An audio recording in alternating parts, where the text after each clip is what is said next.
حضرت مولانا شاہ حکیم محمد اختر کے بیانات سننے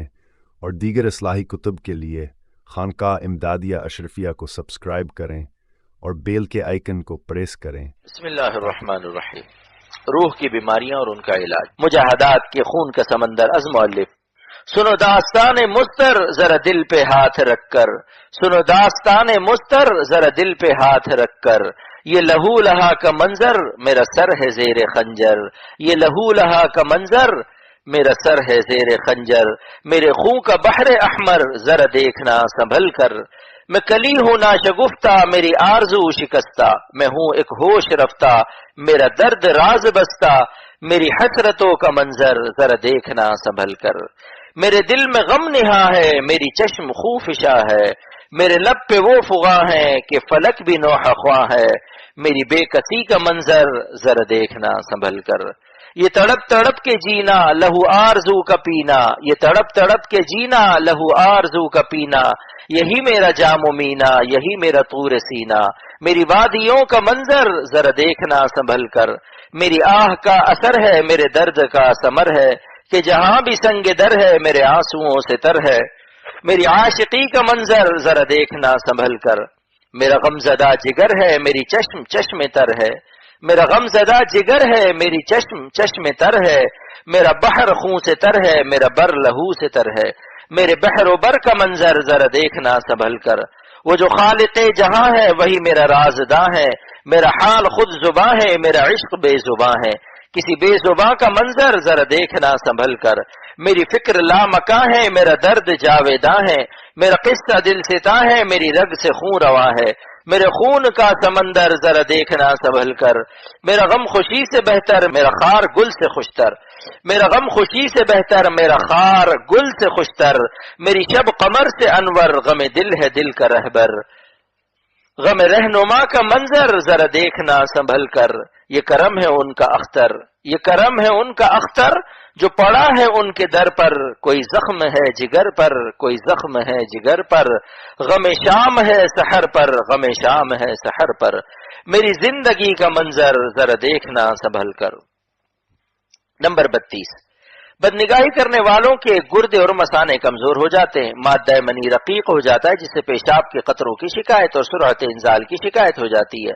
کمر میں درد، اعصاب اور دل و دماغ کمزور ہو جاتے ہیں۔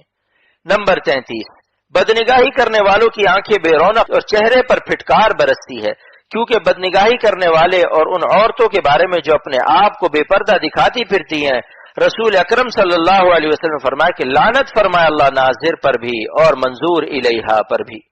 اور لعنت کا مفہوم خدا کی رحمت سے دوری اور محرومی ہے، پس ایسے چہروں پر کیسی کار برسے گی۔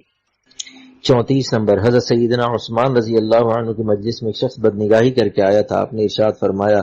کہ کیا حال ہے ایسی قوم کا جن کی آنکھوں سے زنا ٹپکتا ہے۔ معلوم ہوا کہ اہل اللہ کو اپنی بصیرت سے ان کی آنکھوں سے بدنگاہی کی ظلمت کا ادراک اور شعور ہو جاتا ہے۔ نمبر 35، حضرت حکیم الامت مولانا تھانوی رحمۃ اللہ علیہ نے لکھا ہے کہ ایک حسین لڑکا جو صالح اور متقی تھا،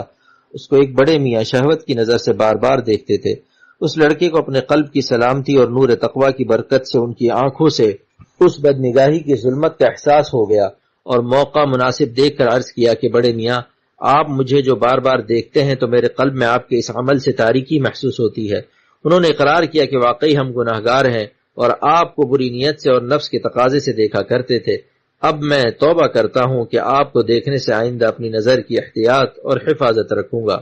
حضرت حکیم الامت تھانوی رحمۃ اللہ علیہ نے فرمایا تھا کہ وہ لڑکا متقی اور ذاکر تھا، ذکر کے نور سے یہ بصیرت اس کو حاصل ہوئی تھی۔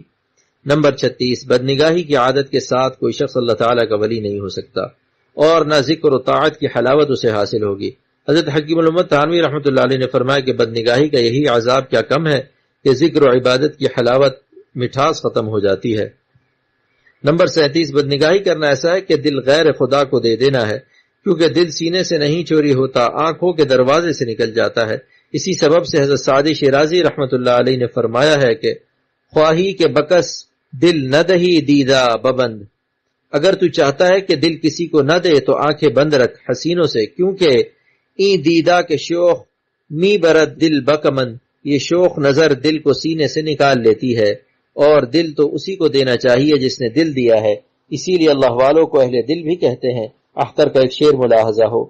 اہل دل آکس کے حق را دل دہد، اہل دل آکس کے حق را دل دہد، دل دہد اورا کہ دل رامی دہد، دل دہد اورا کہ دل رامی دہد۔ اہل دل وہ ہے جو اپنا دل خدا کو دے دے، یعنی دل اس کو دے دے جو دل عطا فرماتا ہے۔ عشق مجاز کا دل جب معشوق فانی لیتا ہے تو اس کو پریشانی شروع ہو جاتی ہے، کیونکہ آب شور پیاس کا علاج نہیں، لہذا بے ساختہ کسی شاعر نے کہا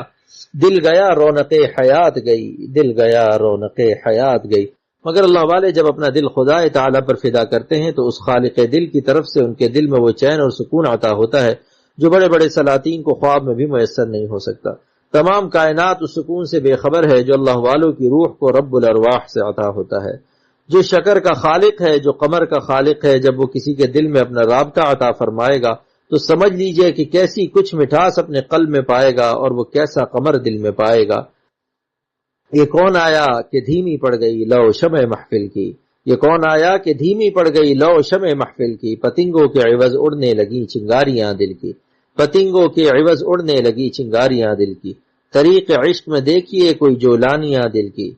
طریق عشق میں دیکھے کوئی جولانیاں دل کی، کہ دم میں دونوں عالم سے گزر کر پہلی منزل کی، کہ دم میں دونوں عالم سے گزر کر پہلی منزل کی۔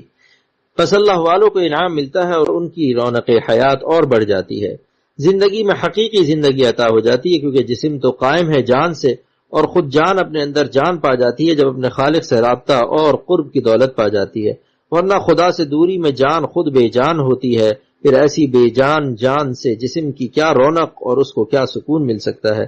قرآن میں اسی نعمت کا اعلان ہے کہ الا بذکر اللہ تطمئن القلوب، خبردار ہو جاؤ، خوب غور سے سن لو کہ دلوں کو اللہ تعالی ہی کی یاد سے اطمینان ملتا ہے، اور جن کو ذکر کرنے کی ابھی توفیق نہیں وہ آزمانے کے لیے اللہ والوں کے پاس ذرا بیٹھ کر دیکھے تو معلوم ہوگا کہ سکون کے ایئر کنڈیشن روم میں بیٹھ گئے ہیں۔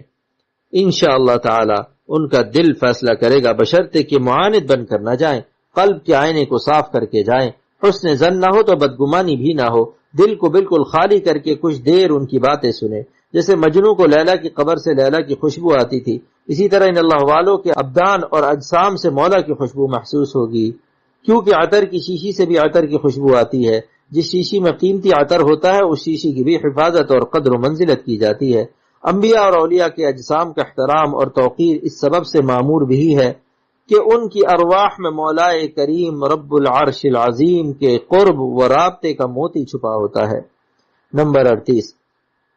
چھوٹے بچے کو ماں کے علاوہ کوئی چھین لے جاوے تو بے چین رہے گا، اور اگر غیر سے چھین کر ماں کی گود میں کوئی بٹھا دے تو کس قدر اس کو سکون ملے گا۔ تو اسی طرح دل کا بھی یہی حال ہے کہ جب آنکھوں کے دروازے سے بدنگاہی سے شیطان دل کو اغوا کر کے ڈاکہ مار کے کسی غیر اللہ کے عشق میں مبتلا کر دیتا ہے تو بے چین رہتا ہے، نیند حرام ہو جاتی ہے۔ بعض لوگوں نے شدت صدمہ و علم سے خودکشی کر لی اور حرام موت کی سزا الگ خرید لی۔ اب تو گھبرا کے یہ کہتے ہیں کہ مر جائیں گے، اب تو گھبرا کے یہ کہتے ہیں کہ مر جائیں گے، مر کے بھی چین نہ پایا تو کدھر جائیں گے، مر کے بھی چین نہ پایا تو کدھر جائیں گے۔ اور جب دل کو اللہ تعالیٰ سے رابطہ کسی اللہ والے کی صحبت کی برکت سے حاصل ہو جاتا ہے تو گویا اس نے اپنے دل کو آغوش رحمت خداوندی میں بٹھا دیا، تو ماں کی گود کا سکون اس ارحم الراحمین کی آغوش رحمت کے مقابلے میں کیا حقیقت رکھتا ہے۔ احقر کے شعر ہیں، آتی نہیں تھی نیند مجھے اضطراب سے، آتی نہیں تھی نیند مجھے اضطراب سے، ان کے کرم نے گود میں لے کر سلا دیا، ان کے کرم نے گود میں لے کر سلا دیا، معذور تھا ضمیر کے اظہار سے لیکن، معذور تھا ضمیر کے اظہار سے لیکن، اختر کو تیرے درد نے پہروں رلا دیا، اختر کو تیرے درد نے پہروں رلا دیا۔ 39 نمبر،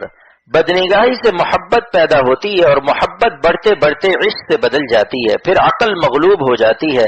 اور بے عقلی سے اپنے دل کے تقاضے مجرمانہ راستوں سے پورے کرنے لگتا ہے، حتیٰ کہ پھر رسوائی، ذلت، پٹائی، جیل کی سزا اور قتل و پھانسی تک نوبت پہنچ جاتی ہے کہ جب کلمہ پڑھایا جاتا ہے تو دل میں جس مردار کی محبت گھسی ہوتی ہے اسی کا نام نکل جاتا ہے، اور اس طرح خاتمہ بھی خراب ہو جاتا ہے اور دنیا اور آخرت دونوں تباہ ہو جاتے ہیں۔ ایسے واقعات حضرت حکیم الامت مولانا تھانوی رحمۃ اللہ علیہ نے بیان فرمائے ہیں جو کتابوں میں موجود ہیں۔